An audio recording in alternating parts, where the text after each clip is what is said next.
Welcome to episode 6 of my Ruins of Delusion developer commentary. So last episode, the recording got completely messed up. It only recorded the audio, so I made that short video just of me talking about the area a little bit. And so that was getting the light blue wool out of Heightened Fortress, and then I also got the skeleton egg. I forgot to show that in there. And then I also took the enchanting table out and set up this, and then I got the other one. I got all the loot out of Hidden Fortress and Vineward Pass as well.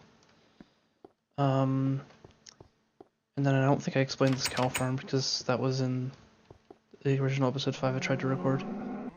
So this is just where I was digging out all that sand for the glass, and I just kind of cleaned up the pit a little bit and just made sure everything was too high. And this is where I'm going to keep my cows.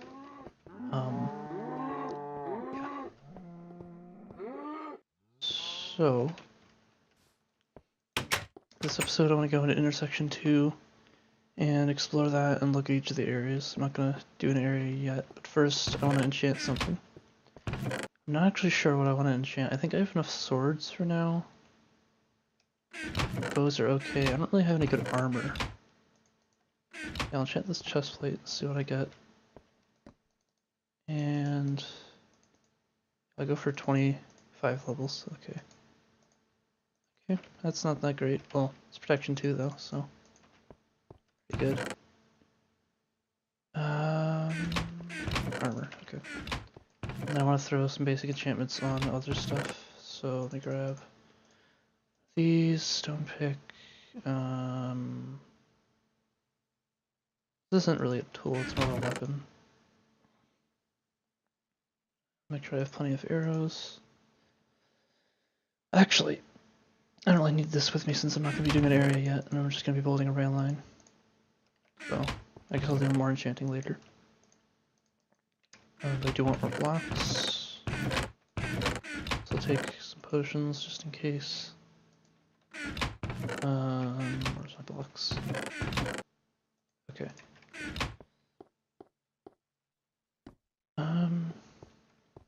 Yeah, I'll probably just cut once I get to the actual. I'll cut to the point where I get to the actual area because it's a bit of a walk.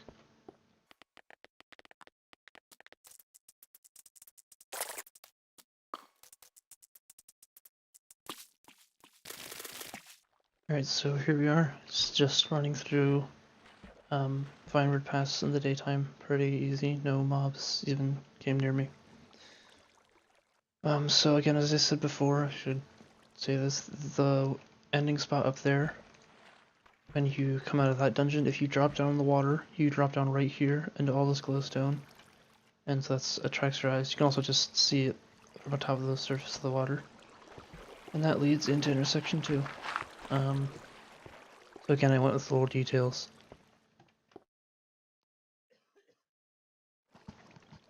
So Vineward Pass has lots of vines. There's Elliptic Depths, which is like a deep cavern, and it's made of ellipses mostly. Like it's a fortress that's made of ellipses, so I put ellipses. That's like the detail there. There's a mines area, and so I put a bunch of ores and little platforms. And this is like a maze area, and this is sort of the weird design of each of them. It's supposed to just look really strange and... Oh, and there's a skeleton. Really should have brought another sword. So, this is Power Potion level 3. I guess you get this like right after level 2. I'll just keep... Oh, I guess I'll take this with me. Sharpness 4, knockback 3, and fire respect 2. And there is something down there, I think, if you really want to get that. Yeah, you can see the chest right there. I think it's a fire resistance potion. Some more rails, some blocks if you want. I'll take the blocks actually. While I'm here. So Elliptic Depths, I'll just run into each of these areas and talk about them briefly. And I think, is there... Yeah, there's a hidden loot chest here with a bunch of stuff. Which I guess I'll take.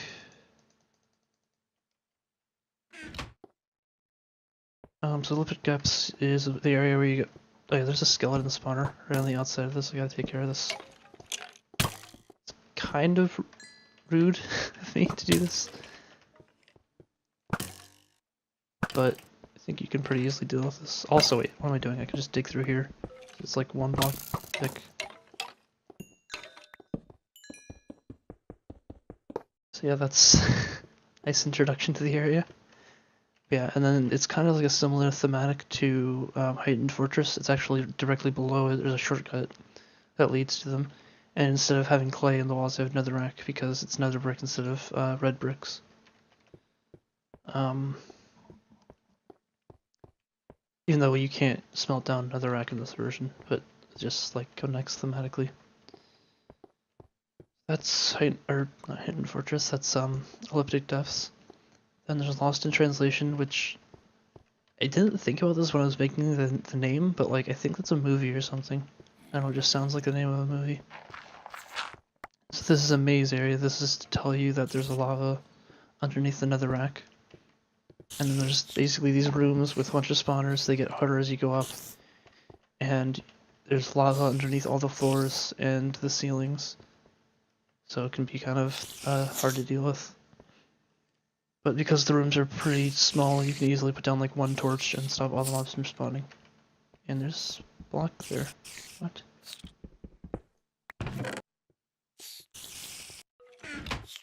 I completely forgot about this. I did not know that was here. Oh, okay, well, there's an efficiency 2 iron pickaxe if you find it. And then there's the mines. So these are the mines is, well, mines. That's a bunch of mobs. This area actually used to be extremely easy because there's no ghasts or no ghast skeleton. I'm just gonna block this off. I don't feel like dealing with them. Because there was no ghast skeleton or blaze spawners anywhere except for at the wolves, and that made it really easy. And so then here, there's this lava that I shouldn't have stepped in. And there actually is a chest underneath here if you go for it. Am I still on fire?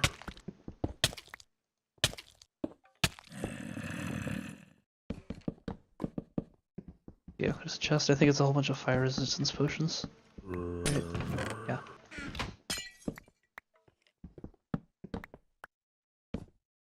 So, pretty useful for the area if you find that.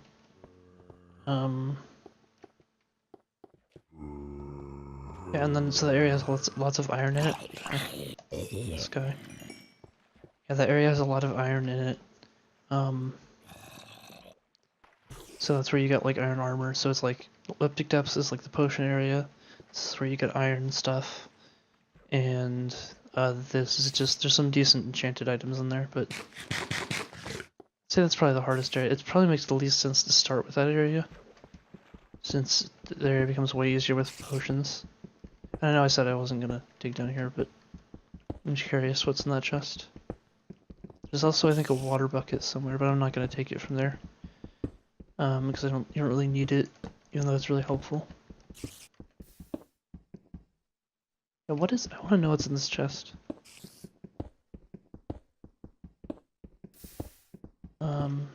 Yeah, so that's basically intersection 2.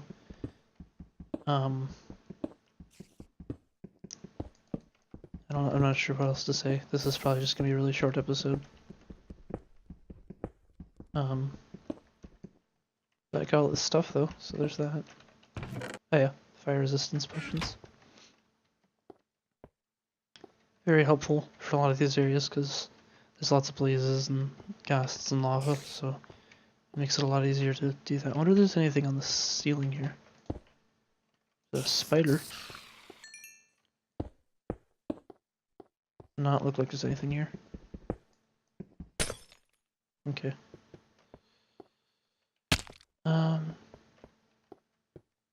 So I'm probably gonna build a rail line. Well, I am gonna build a rail line, but I think I'm gonna do it on camera because I'm probably just gonna speed it up.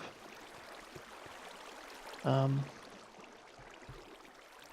first I'm gonna take all my stuff back, so I'll keep recording. But this is basically episode 6. I don't know how I'm forgetting which episode I'm on. But yeah, so I'm gonna build a rail line. and that'll be at the end of the video, but other than that, see you next time.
Okay, well, there's the rail line, and apparently if you break gravel with this thing, the game will just crash.